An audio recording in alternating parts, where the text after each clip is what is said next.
La Diócesis de La Vega y la Vicaría de Pastoral presentan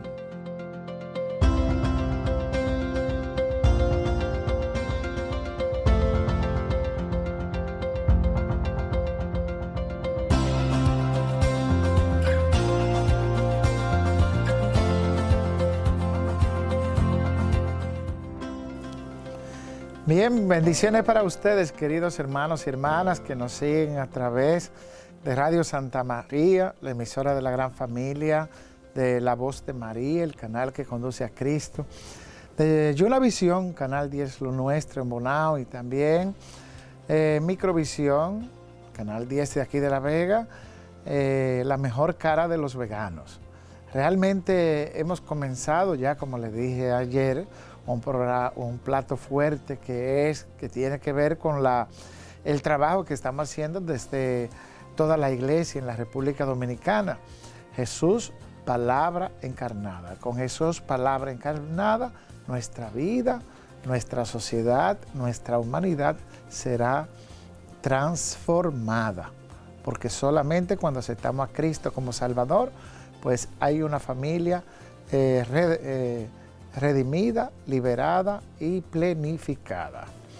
Yo quisiera dedicarle la sesión de hoy a los vicarios de pastoral. Esta mañana estuvimos en un encuentro vía Zoom y realmente todos han contado las experiencias que están haciendo. De verdad que esta iglesia católica en la República Dominicana está más activa que nunca. Realmente el Señor, nadie se lo gana en gracia y bendición. Qué bueno es escuchar desde Mau Montecristi al Padre Jimmy contando la creatividad, las iniciativas de los sacerdotes, en los programas de catequesis que están llevando a través de los medios.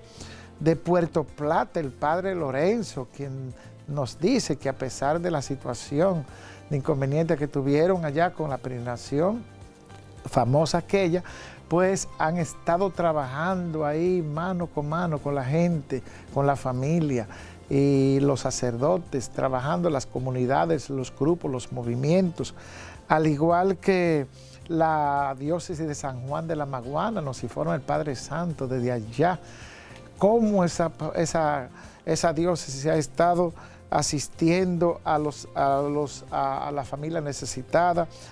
Transmisión de la Santa Misa diaria con un gran pastor que es Monseñor José Grullón, muy activo, y también la diócesis de San Pedro de Macorís, el Padre Ricardo contándonos de su experiencia, el Padre Pedro Villa de la diócesis de Higüey, la Altagracia ya contándonos, también el Padre Marcos desde Barahona, el Padre Ariel desde Santiago de los Caballeros.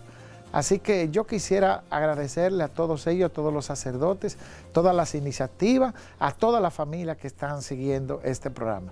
Así que sigamos. Para ello yo quisiera que pensemos en cada vicario, el Padre Oscar, que ha estado un poco enfermo de la diócesis de San Francisco de Macorís también, a todos ellos, de verdad, y a todos los grupos, movimientos apostólicos por ese trabajo que están realizando. Vamos a disponernos para seguir con esta segunda entrega que es sobre Jesús y su reino. ¿Cuál es el significado de los milagros de Jesús? ¿Qué tiene que ver eso, las parábolas con el reino? Las curaciones, ¿cómo entenderla? Todo esto vamos a escucharlo, la explicación, a través de nuestro invitado especial, el Padre Giovanni Pujols. Adelante.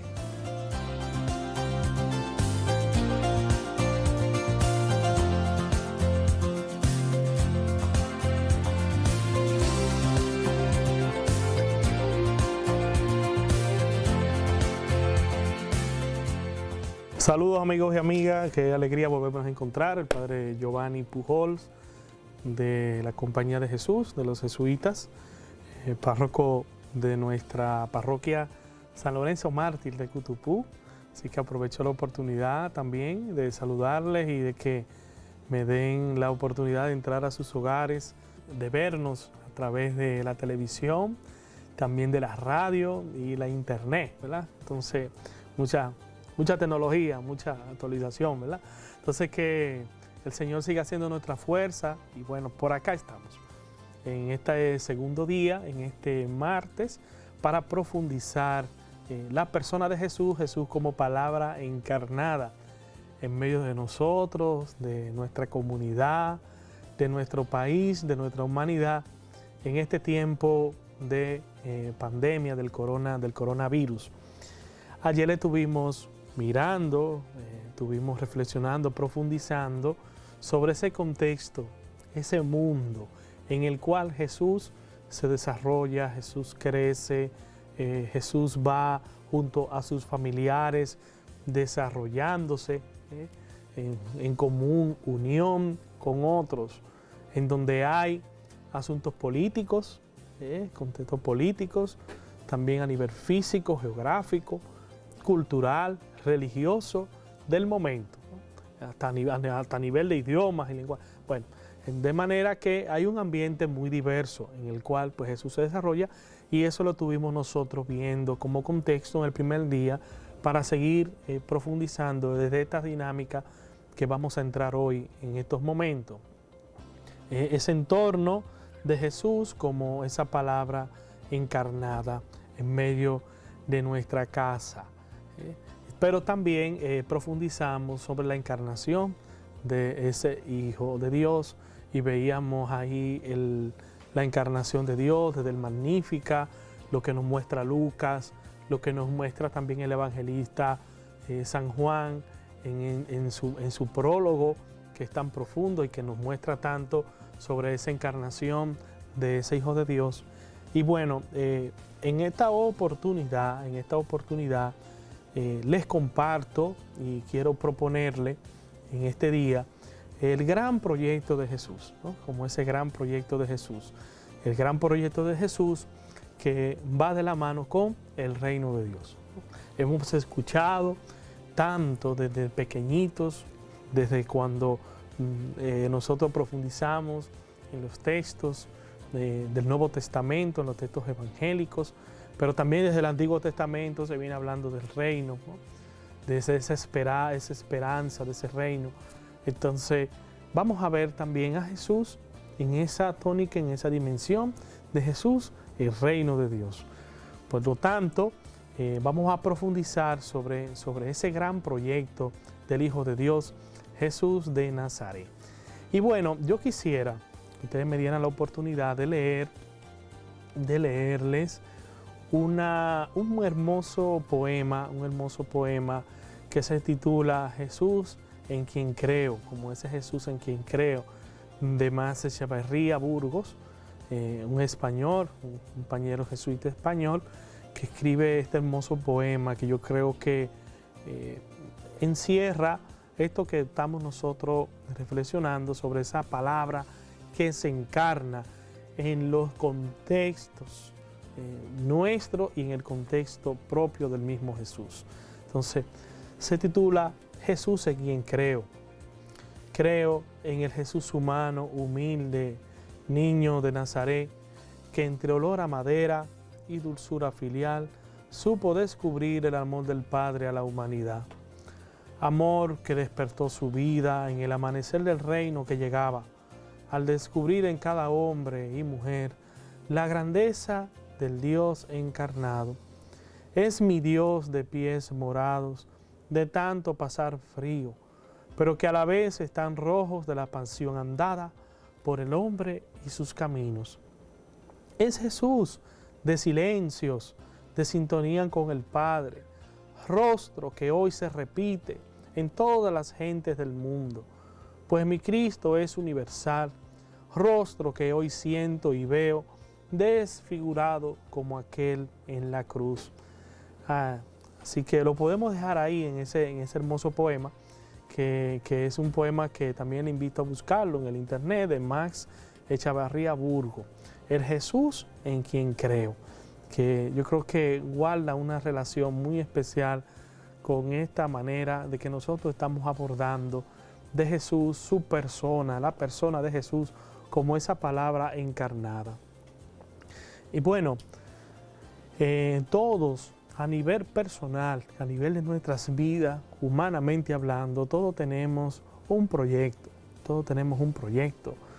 Puede ser también comunitario, familiar, profesional, a nivel de lo que nosotros somos en sentido personal. Todos tenemos un proyecto, ¿no? Tenemos ese proyecto. Entonces, ese proyecto que es una interioridad con que va acompañado de ese mundo interior, el cual pasa en mí, que está en nosotros, tan presente, que nosotros pues profundizamos eso que vivimos, eso que sentimos, eso que vemos, eso que estamos pensando, ¿no? Eso que tenemos en la cabeza. Por ejemplo, un proyecto personal que es siempre muy acorde con lo que nosotros somos, siempre que somos racionales y conscientes, es, por ejemplo, la salud. La salud es importante, ¿no? Cuidarla, tenerla. La salud es uno de los grandes proyectos a tomar en cuenta. Pero también tener recursos económicos y materiales para nosotros poder realizarnos como personas y también como hombres y mujeres a nivel profesional. También el proyecto de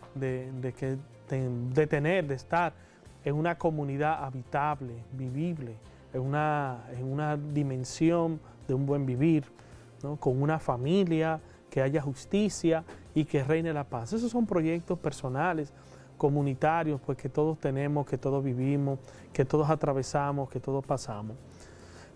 Sin un proyecto claro, sostenible y sin un proyecto bien específico, bien trazado, nosotros no sabemos para dónde caminamos ni sabemos hacia dónde vamos. Tenemos que tener objetivos en nuestras vidas, tener objetivos claros.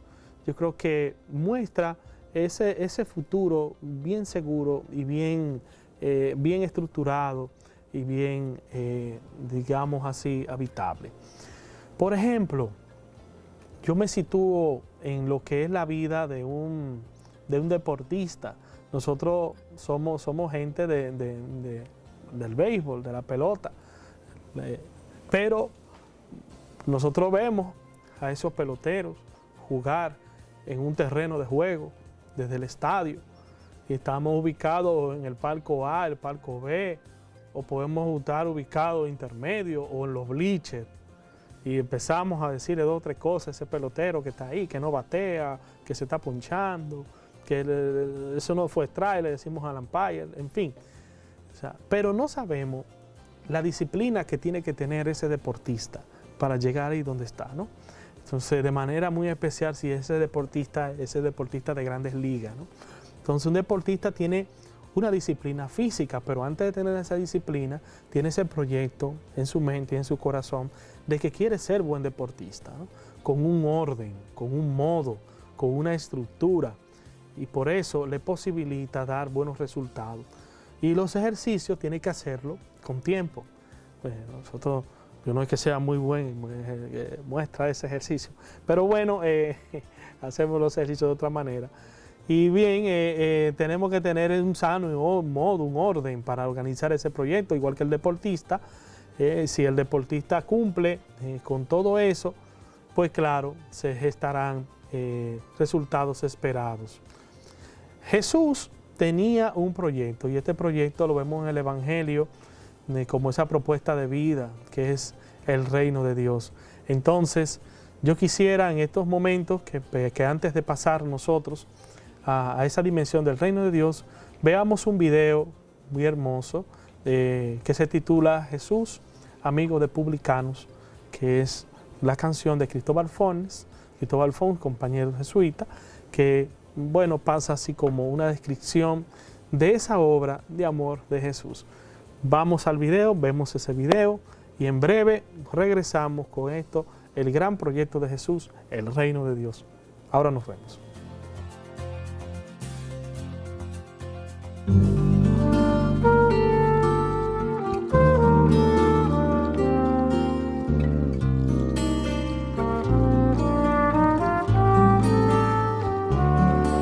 Señor de los afligidos, Salvador de pecadores, mientras aquellos señores de solemnes encintados llevan al templo sus dones con larga cara de honrados. Ay, que me gusta escucharte cuando les dices la viuda con su moneda chiquita ha dado más que vosotros porque ha entregado su vida. Señor de las Magdalenas, pastor de samaritanos, buscador de perlas finas, perdidas en los pantanos, ¿cómo te quedas mirando con infinita tristeza al joven que te buscaba? Y cabizbajo se aleja por quedar con su dinero. Ay, qué difícil que pase por esta aguja un camello.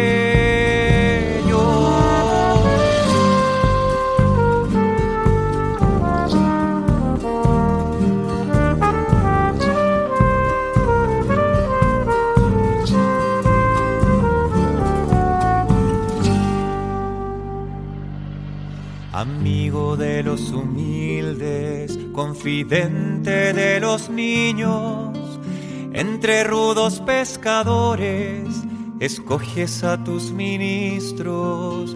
Parece que todo fuera en tu evangelio sorpresa. Dices felices los mansos, los que sufren pobreza, benditos son los que lloran, los sedientos de justicia, dichosos cuando os maldigan. Es hijo de los demonios, los fariseos decían, se mezcla con los leprosos y con mujeres perdidas. El sábado no respeta, ¿dónde vamos a parar? Se ha decidido sanar a toda clase de gente. Es un hombre subversivo, entre tanta confusión yo me quedo con lo antiguo.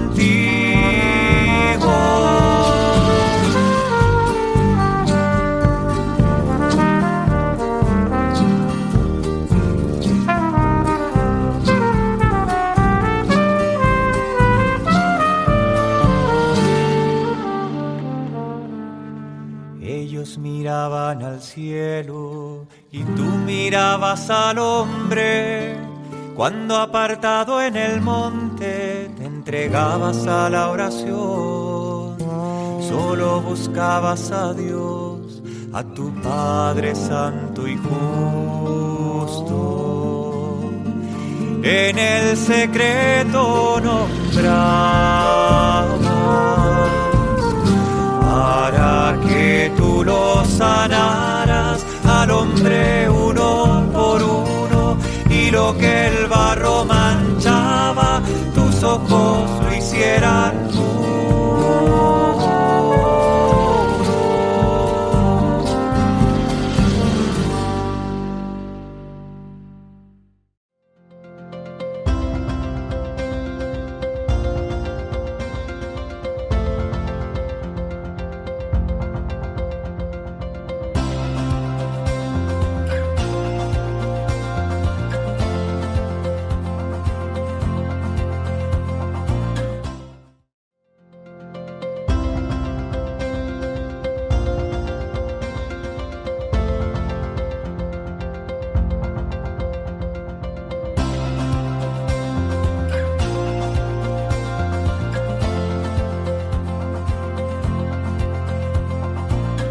Queridos hermanos y amigas, amigos, estamos de vuelta acá en este curso que estamos profundizando sobre Jesús, la persona de Jesús como palabra encarnada en medio de nosotros, nuestra comunidad, de nuestra vida.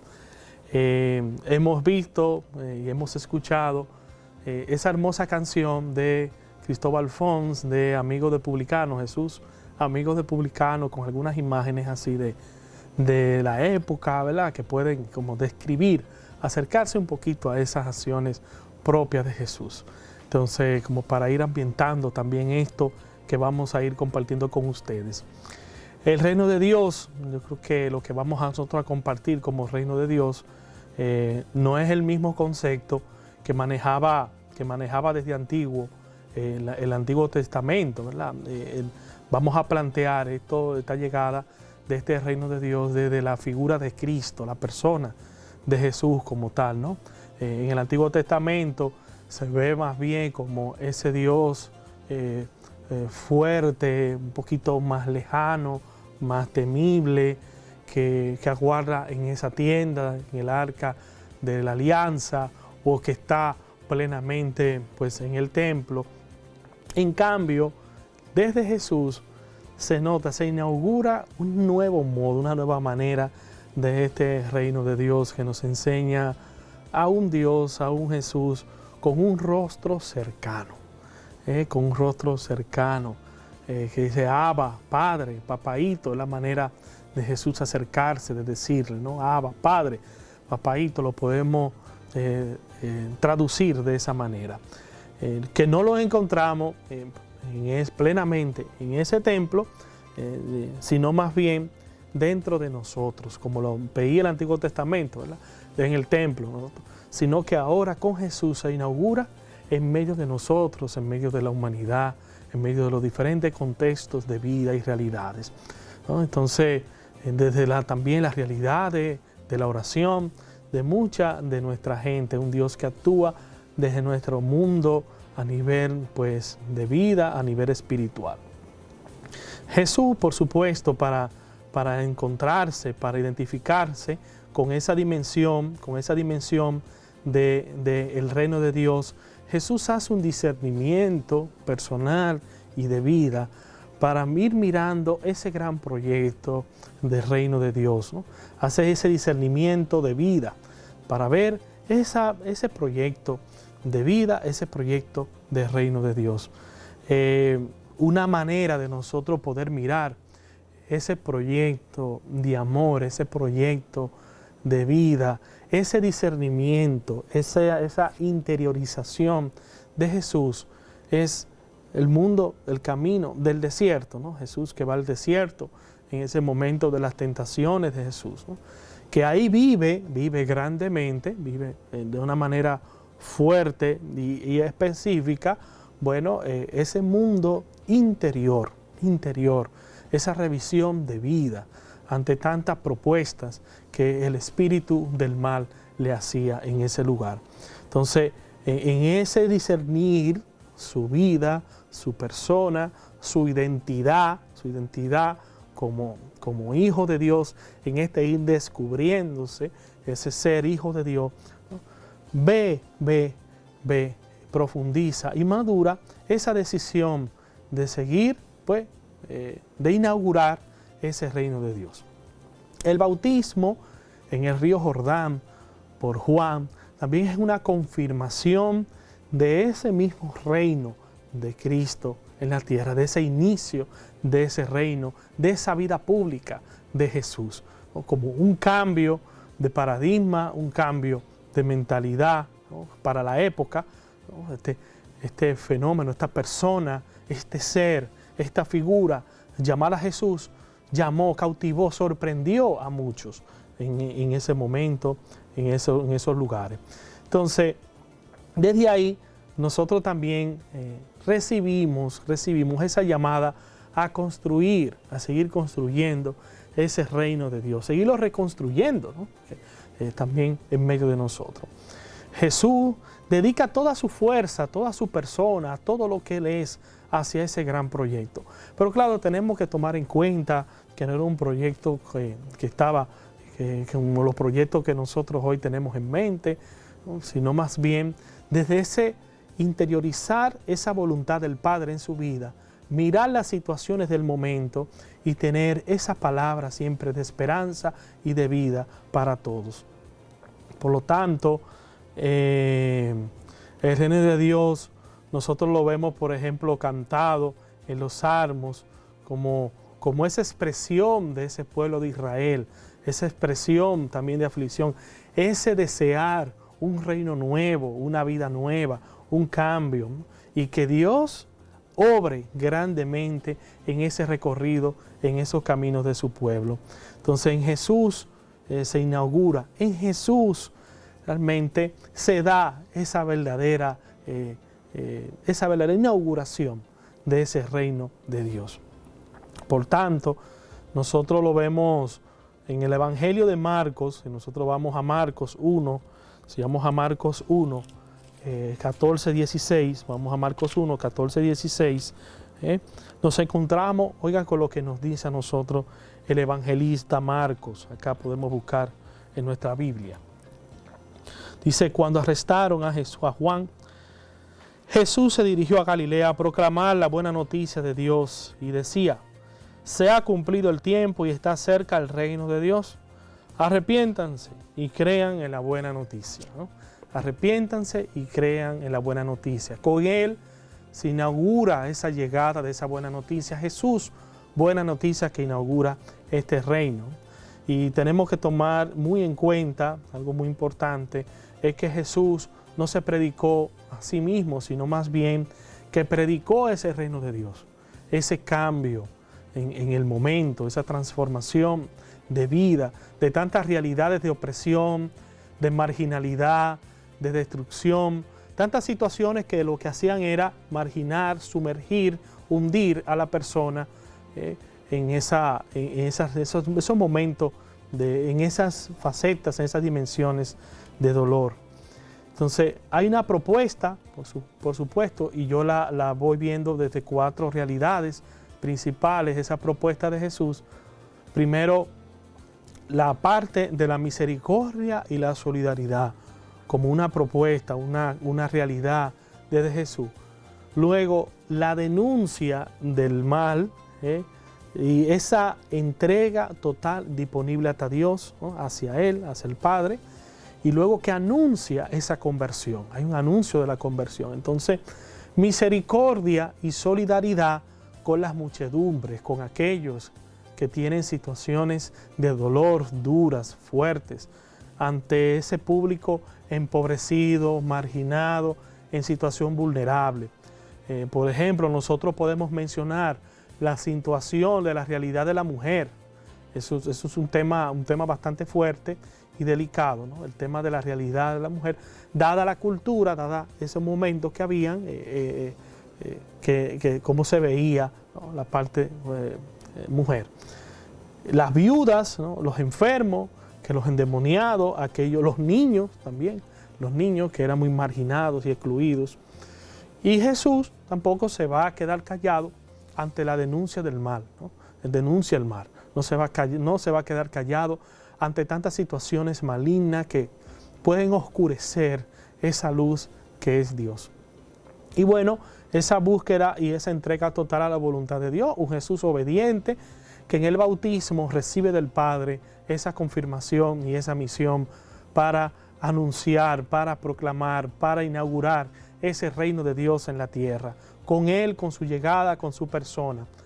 Por eso anuncia, parecido a Juan, esa llegada de Dios, de esa llegada del reino de Dios, de que el reino de Dios está cerca y que el reino de Dios está brotando grandemente entre nosotros, ¿no?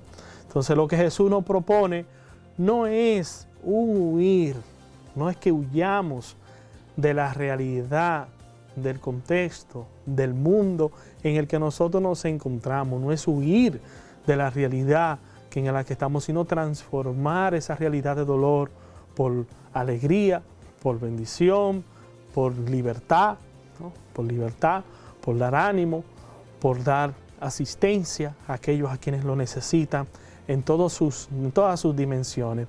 Gente sencilla, compasiva, llena de misericordia. ¿Cuál es ese reino? Pues que Jesús anuncia. Primero, Jesús anuncia ese reino de Dios, un reino escatológico, un reino de las cosas del fin último, ¿no?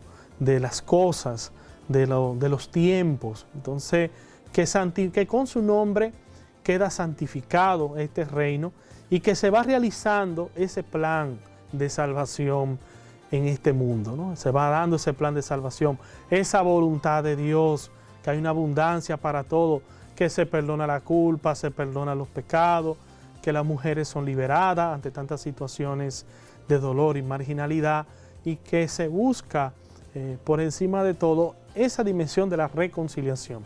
Un Jesús, un Dios reconciliación. Por ello, también tenemos nosotros el reino de Dios como una segunda dimensión de este reino, un reino de Dios que ya está presente y operante en Jesús, ¿no? Presente y operante, que no es que va a venir, no, sino que ya con Jesús llega, que ya con Jesús, como les digo anteriormente, como les decía, se inaugura con Él, con su llegada y con su persona. Por eso va a ir transformando todas esas realidades del contexto que había que ser transformadas. Jesús deja entender que este reino ya está presente. ¿Con qué? Con sus palabras y con sus acciones. Se da la sociedad, el mundo, los que le siguen, los que están con Él, se van a ir dando cuenta de que su realidad, su persona, sus acciones ya están dando muestra de esa llegada, de ese reino de Dios. Entonces, un ejemplo importante de esto es el que, por ejemplo, nosotros vemos a los enviados de Juan el Bautista, a los discípulos también de Juan, lo que nos dice también Juan el Bautista: he ahí el Cordero de Dios que quita el pecado del mundo, ¿no? Entonces, eso que nos dice el Bautista. Entonces, lo importante, no solo anuncia ese reino que viene, sino que ya lo anuncia presente. Es un reino que ya se va creando, que se va gestando en las dimensiones concretas del día a día, de la historia, de la sociedad. Y bueno, si damos un paso más, vemos también ese reino de Dios como acerca de los pobres, ¿no? El reino de Dios acerca de los pobres. Y ahí pues ponemos nosotros las bienaventuranzas. Esas son las bienaventuranzas. Un reino que trae salvación para todos, los pobres y pecadores, caracterizado en doble línea. Primero, esa población marginada, explotada, esa población que se le veía como sencilla, deprimida, aquella sin ningún valor, sin ninguna profesiones a nivel de renombre y por lo tanto despreciada. Entonces, personas también difamadas, de baja reputación, de bajo estima, personas incultas o ignorantes. Eso pasaba, ¿no? Entonces, una población pobre y marginada que Jesús va a mirar, que Jesús va a poner su corazón, que Jesús va a abrir sus brazos. Y por otra parte, una población que tiene una necesidad real, y esto lo vemos nosotros en la línea de Isaías 61, que dice lo siguiente: el Espíritu del Señor está sobre mí, porque Él me ha ungido, me ha enviado para dar la buena noticia a los que sufren, vendar los corazones desgarrados, para proclamar la liberación y dar a los cautivos y a los prisioneros la libertad, proclamar el año de gracia del Señor y en el día de desquite de nuestro Dios, para consolar a los afligidos. También un reino que es motivo de escándalo, ¿no? A todos les escandalizó ante lo que Jesús decía y hacía, ¿no? Un Jesús que devuelve la esperanza, que devuelve la dignidad, que cuestiona y aporta para la transformación y la reconstrucción de una sociedad cada vez más habitable, cada vez más vivible, donde realmente pueda reinar el amor. Y un reino que nosotros no lo podemos ver como un programa político o solamente como un reino plenamente espiritualista, sino más bien que este mensaje del reino de Dios no es indiferente ¿a qué? A los diferentes problemas humanos, sociales, económicos que existen. Y por lo tanto, ahí Jesús, como esa palabra encarnada, nos va diciendo a nosotros tanto su persona, su figura, sus hechos, su modo. El reino de Dios es un reino para todos, sin exclusividades, es un reino que abre los brazos, el corazón, toda su mente y todo lo que es a la humanidad en sentido general. Y eso es lo que Jesús instaura con su llegada a este mundo. Vamos a hacer entonces una breve pausa, en breve regresamos con esto, el gran proyecto de Jesús, el reino de Dios. Luego vamos a ver las parábolas desde una dimensión más general. En breve nos vemos.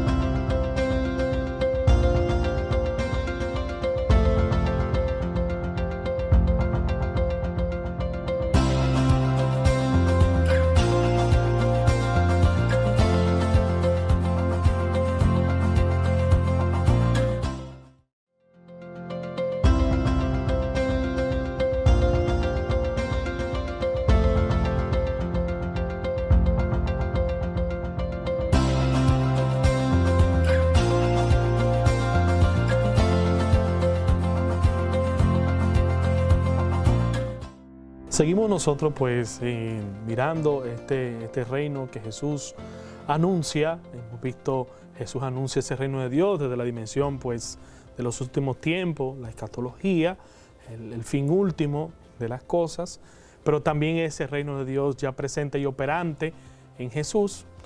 Ahora quisiera detenerme ese sentido de reino acerca de los pobres, ¿no? Y ahí podemos nosotros ir mirando desde casa las bienaventuranzas, ¿no?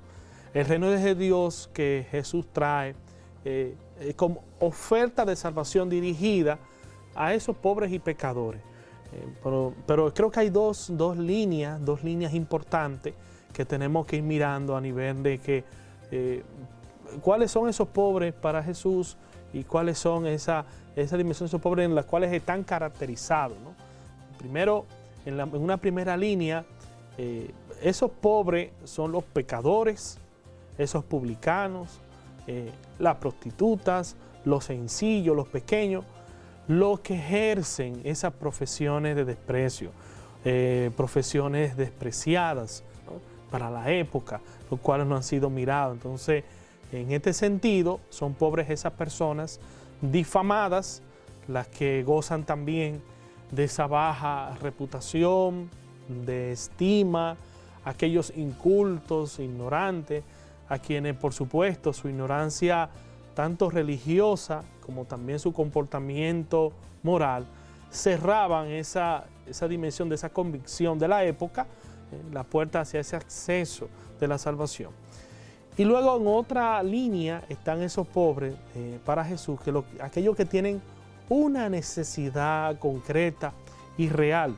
En este sentido nos podemos ir a Isaías 61, 1 y siguiente, Isaías 61, 1 y siguiente, que nos dice Isaías: el Espíritu del Señor está sobre mí, porque Él me ha ungido, me ha enviado para dar una buena noticia a los que sufren, para vendar los corazones desgarrados, para proclamar la liberación a los cautivos y pregonar la libertad, para proclamar el año de gracia del Señor, el día del desquite de nuestro Dios, y para consolar a los afligidos, ¿no?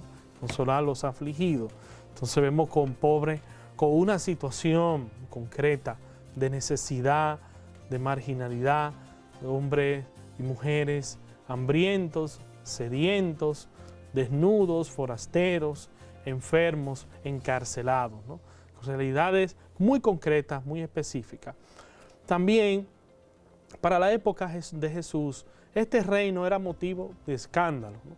A todos les sorprendía, les llamaba la atención que este hombre, que muchos ya conocían, pudiera autoproclamarse, autollamarse Hijo de Dios. Entonces, para la gente del tiempo de Jesús, es motivo de escándalo eso y de que entregue ese amor a esos pecadores, ¿no? A esa gente sencilla, humilde, en situación de dolor.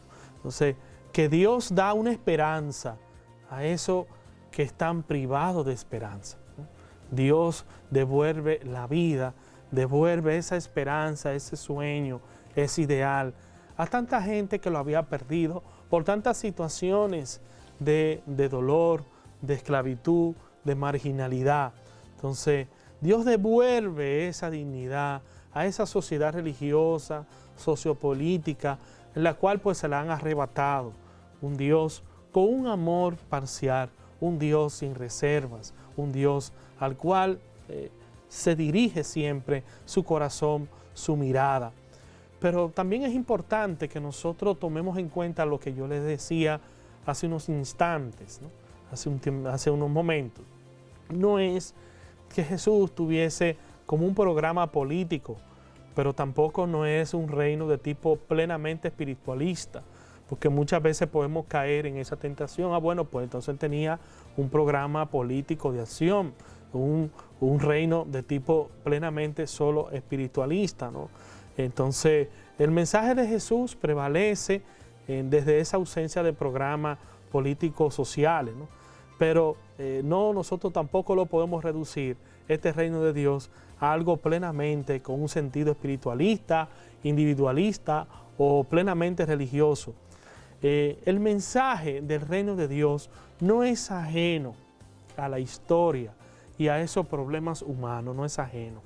Jesús, por supuesto, le vemos en esa actitud constante de encuentro con el Padre, en esa dimensión desde la oración, desde tomar fuerza en conexión con ese Dios. Pero también lo vemos caminando en la vida, en la historia, en la gente. Entonces yo creo que es importante que nosotros tomemos en eso. Es un cambio de paradigma que nosotros tenemos que ir mirando, tenemos que ir haciendo. Es un Jesús que se encarna en medio de nosotros, que se encarna, que está presente y que nos sigue diciendo mucho hoy. En medio de mi vida, de mi familia, de mi capilla, de mi historia, de mi parroquia o del colegio donde trabajo, o la zona franca en donde yo estoy laborando, o en el hospital como médico, o desde los centros de reclusión, los privados de libertad. Es Dios, un Dios que obra. Y es en ese sentido que también vemos ese reino relacionado con un modo, con una manera para explicar el significado de este reino, que Jesús utiliza mucho las parábolas, ¿no? Parábolas. Y eso nosotros lo vemos en los textos evangélicos, en los textos de los evangelios, nosotros nos encontramos eso. Jesús que explica ese significado del reino de Dios y utiliza narraciones de una forma muy frecuente del día a día, de la vida, de la cotidianidad, ¿no? Pero nosotros también tenemos que ser conscientes de que era un Jesús con una vida normal en su contexto, en su ambiente. Por tanto, él conocía, se hablaba de la siembra, del sembrador, de la semilla, porque él sembró, porque él estuvo. También ayudaba a José como carpintero, pero nos imaginamos también que en otros oficios del momento, ¿no? Entonces, ahora bien, ¿cómo nosotros entendemos esto de parábola? Porque vemos nosotros que Jesús habla del reino en ese sentido de parábola. Entonces, es una narración que utiliza símbolos del día a día de la gente. Esas son las parábolas. Utiliza símbolos del día a día de la gente, de la naturaleza de la vida, ¿no? De lo que es la vida, para mostrarnos una enseñanza moral, una enseñanza concreta. Entonces, es una comparación desde una enseñanza abstracta. Por consiguiente, se va haciendo pues esa dimensión de comparación. ¿Qué destaca Jesús con esta parábola? Jesús destaca esa soberanía de Dios, esa dimensión de un Dios eterno, de un Dios que lo es todo, de un Dios que está en la vida y en los corazones de la gente, que va actuando consecuentemente con el hombre. En este sentido podemos tener, también nosotros podemos ver esa parábola de los talentos, donde se especifica de manera muy especial de ese reino de Dios, ¿no? Entonces, ese talento encomendado a los hombres, desde el reino de Dios, que aunque por pura gracia es como un hallazgo hermoso, bonito, como un tesoro encontrado en el campo, el cual lo vendemos todo y optamos por eso. Entonces, es una soberanía que se manifiesta a favor de los pobres, de aquellos sin nada. Entonces una soberanía que muestra de manera concertante ese público al cual Jesús va, los lisiados, los ciegos, los cojos, los herejes, el mundo, por ejemplo, extranjero, como es el caso de los samaritanos, esa viuda indefensa en situación de dolor. Entonces, todo lo que aquella sociedad despreciaba y marginaba es puesto por Jesús en un primer plano, como un lugar preferente, un lugar céntrico para él y para su accionar. Pero también esa parábola privilegian, ¿qué? Privilegian lo que el mundo y la sociedad desprecia y ataca de manera fuerte y severa, ¿no? Lo que el mundo y la sociedad pues aplaude, ¿no? Entonces vemos también eso cuando Jesús se expresa, cuando Jesús habla de parábolas también, pues privilegia ese mundo y esa sociedad de desprecio y ataca el mundo y esa sociedad, el mundo y esa sociedad que aplauden cosas que muchas veces no nos conducen hacia un bien mayor. Es el ideal desconcertante, por supuesto, de este reino de Dios y que supone y que esto lleva consigo un cambio radical en todas lo que son las estructuras y las situaciones establecidas, situaciones seguras, ¿no? Ahí nosotros podemos ver, podemos darnos cuenta, como ese sentido de la parábola, ¿no? Con realidades concretas que marcan, que van tocando puntos específicos de la historia del hombre, de la mujer, del día a día, que es una narración que utiliza mucha descripción para llevarnos y tomar conciencia sobre una situación a nivel moral. También la sociedad en la época de Jesús, vemos con una fuerza enorme el sentido de los milagros, el sentido de las curaciones, ¿no? Milagros, curaciones. Vemos que por los diferentes lugares, caminos, veredas, regiones por las cuales caminó Jesús, se encontraba con mucha gente que le veía que como esa esperanza. Muchos le veían como un profeta, otros le veían ciertamente como el Hijo de Dios, otros que no era tanto así. Entonces, yo me he auxiliado de un texto muy bueno del padre Martin Lenk para ver un poquito esta dinámica del sentido de los milagros y las curaciones, ¿no? Porque yo creo que es muy importante también nosotros tomar en cuenta y ser conscientes de esto. Entonces, el pueblo pedía muchos milagros a Jesús, ¿no? El pueblo le pedía muchos milagros. Y Jesús, alguna vez, si nosotros lo vemos, por ejemplo, en Mateo 16:4, a Jesús que dice que le piden muchos milagros, dice, generación malvada y adúltera, una señal pide y no se dará otra señal más que la señal de Jonás, ¿no? La señal de Jonás. Entonces, Jesús, sorprendido ante tanta gente que le pide, pues milagros, ¿no? Milagros, por donde quiera que camina, por donde quiera que va. Entonces, una de las tentaciones en el desierto fue también obrar con ese fin, obrar con milagros, ¿no? Obrar con eso.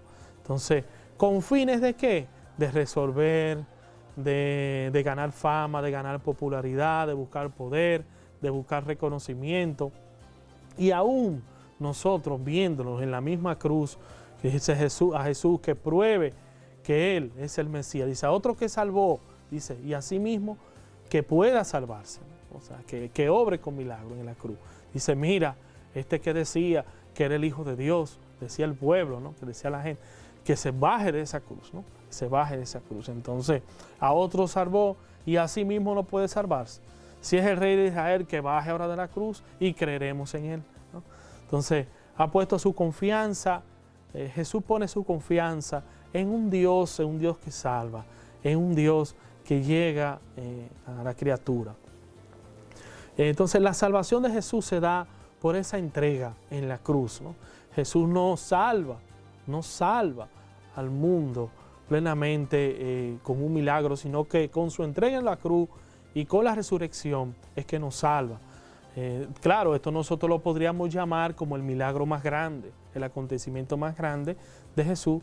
Entonces, por otro lado, esos relatos de los milagros abundan en los evangelios que nosotros vemos, como decíamos anteriormente, no cabe duda de que Jesús veía una persona que podía obrar, una persona que podía obrar con milagros grandemente, por ser ese Hijo de Dios, por su poder sanador y liberador. Entonces, muchas veces nosotros no podemos cerrar a esa posibilidad del milagro o descalificar muchos de esos relatos de los milagros, como también lo podemos ver, o como unos inventos. La otra dimensión sería darle una importancia tan excesiva al milagro como si fuera solamente y único lo más importante de Jesús, ¿no? Entonces, o en la vida del cristiano de hoy, también yo creo que es importante que nosotros lo veamos.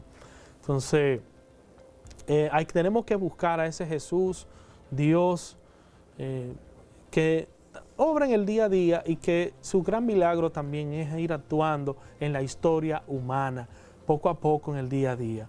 Y yo me pregunto, nos preguntamos todos, buscar a Jesús, a Dios, que nos ayuda en esos momentos de dificultad, de dolor, lo buscamos, somos nosotros capaces solamente de buscarle en este momento de debilidad, de dolor, ¿no? O lo busco continuamente en mis alegrías y mis tristezas, ¿no? Entonces, alguna vez nos hemos nosotros comportado así, que solamente queremos ver a Jesús como el que solo hace milagros, sino también que tiene cosas muchísimo más allá de estos milagros, ¿no? No es que esté mal, sino que muchas veces nosotros reducimos esa vida de Jesús, ese actual de Jesús, solo desde ahí. Y le cerramos, lo reducimos a eso. Entonces, el milagro ciertamente es una intervención de Dios, de su poder, que se escapa a cualquier naturaleza humana, racional, desde las leyes físicas se nos escapa. Nosotros no tenemos una explicación posible, nada más y nada menos, que Dios es quien actúa grandemente. Entonces, aquí nos interesa también nosotros poder ver qué relación hay entre ese milagro y esas leyes físicas, ¿no? Que tenemos que irlo viendo, la ciencia dice cosas, también la teología, pero lo más importante es tener ese corazón y esa certeza en que Jesús obra grandemente y hace en nosotros criaturas nuevas, transformadoras, que nos sana y nos acompaña grandemente, pero no podemos solamente reducir a ese Jesús solo como desde la dimensión del milagro. Va más allá y se nos escapa de las manos, porque es un misterio de amor que va más allá de lo que nosotros podamos pensar y creer. Entonces, podemos describir esos milagros de Jesús desde diferentes dimensiones y tenemos que ir mirando todo esto.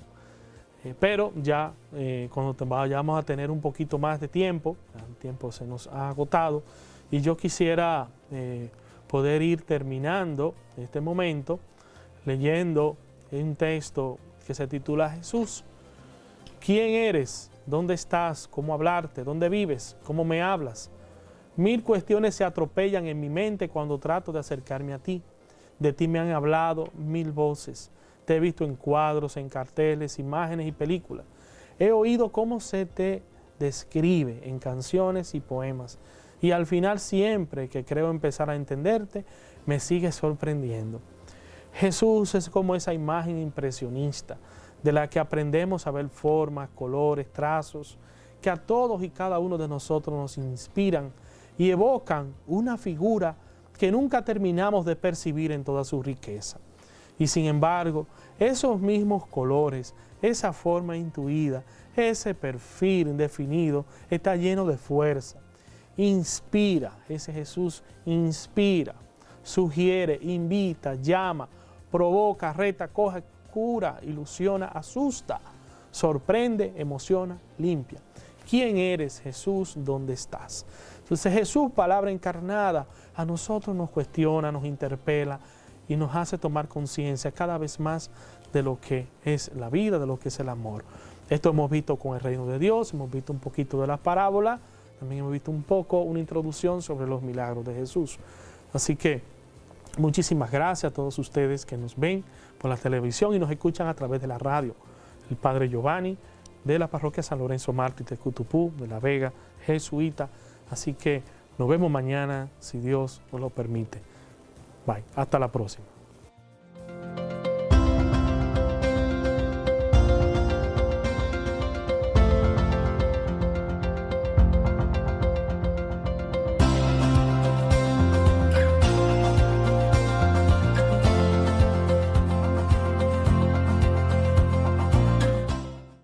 Bien, agradecemos a todos ustedes la sintonía de este programa de formación diocesana de la diócesis de La Vega para la diócesis, para el país, para todo el mundo. Así que de muchas partes nos están sintonizando y seguimos llevando este mensaje a todo el país y más allá, a través de La Voz de María, el canal que conduce a Cristo, Radio Santa María, la emisora de la Gran Familia, Yunavisión, Canal 10, Lo Nuestro de Bonao, y Microvisión, Canal 10 de esta ciudad de La Vega. No quiero terminar sin decirle a una familia que en estos días ha pedido a la madre, doña Paulina, la familia Viloria Otañez, una hermana catequista que estuvo de verdad siguiendo esta formación. Así que la familia Viloria Otañez en Cotuí, decirles que estamos con ellos, que se ha ido, la tierra ha perdido una buena hija, pero el cielo ha ganado una gran cristiana. Paz a su alma, querida Paulina, fortalecimiento de la fe a la familia Viloria Otañez de Cotuí, y seguimos con esta formación porque tenemos que seguir la misión que nos encomendó Jesús, que le entregó a Paulina y que nosotros la seguimos, que es seguir anunciando a Cristo como el Salvador de nuestra vida en cualquier situación que nos encontremos. Bendiciones para ustedes y seguimos trabajando en estos compromisos que ya nos ha dejado el Padre Giovanni Pujol.